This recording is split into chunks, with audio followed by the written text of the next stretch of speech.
So, science, technology, engineering, and math.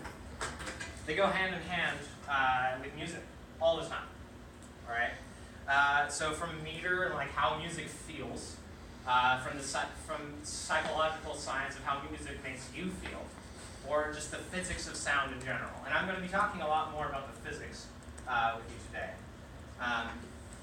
So any sound that you hear can be broken down into individual sine waves. Does anyone here know what a sine wave is? I mean, yeah, obviously. Yes, you all do know what a sine wave is. I've taught you what a sine wave is. Say yes. Yeah. Thank you. All right. Can someone draw for me a sine wave on the smartboard? Anyone? Volunteer. Be a surgeon. I mean, your IA has to do with it. So go. Should I draw the coordinate finder? No, you don't need a coordinate. I was about to tell just draw your rough estimate of a sine wave. That's perfect. Yes, thank you. Yeah. Thank you. All right. So, sine waves are the purest form of sound. All right. Again, any sound, my voice can be broken down into many of these. All right. So I'm going to play you just so you can get a perspective. I'm going to play you what this wave sounds like. It's going to be very smooth, very low. And don't worry, I won't ever get too loud in this presentation. But let's see. There you go. So this is a sine wave, all right? And I'll do more with sound later. But I'm going to draw for you another sine wave, which is the exact opposite of this sine wave drawn earlier, all right? Okay, so what happens when we have another wave right on top of this is they cancel out, right? Because when one amplitude is really low, the other amplitude is equally high, right?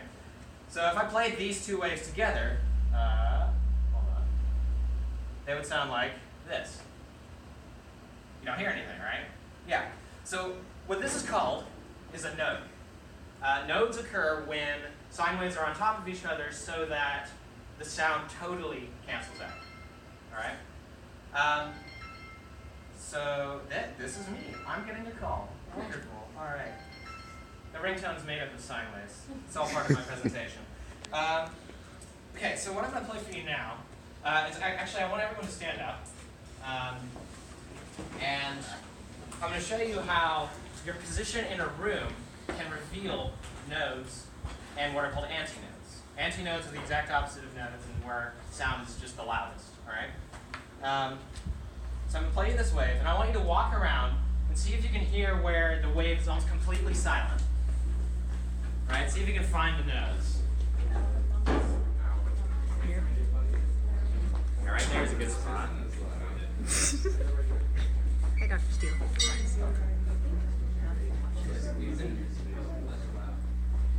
It might not get completely silent, but it's going to get pretty close. Yeah, there's like So yeah, now, so as well, try and find the antinodes as well. See where you can find where the wave is absolutely the loudest. And I think right here is pretty good.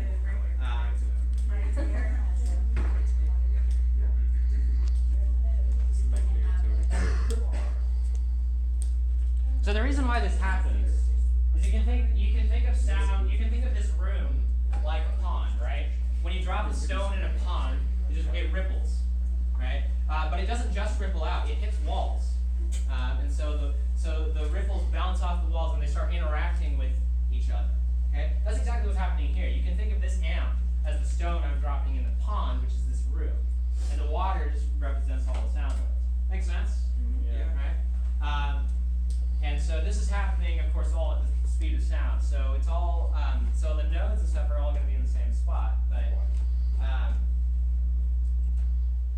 So we can apply this to music and sound art, right? Like I'm a composer, so I really like to make what I call sound sculptures, okay?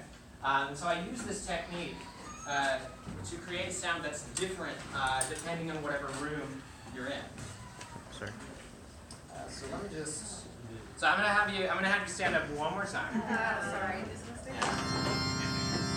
So this sound is made up of many of these sine waves, right?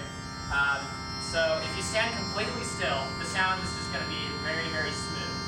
But if you start moving, it's going to appear to sparkle or ripple. Okay?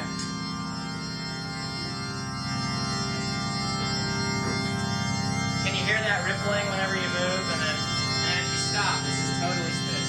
Relax.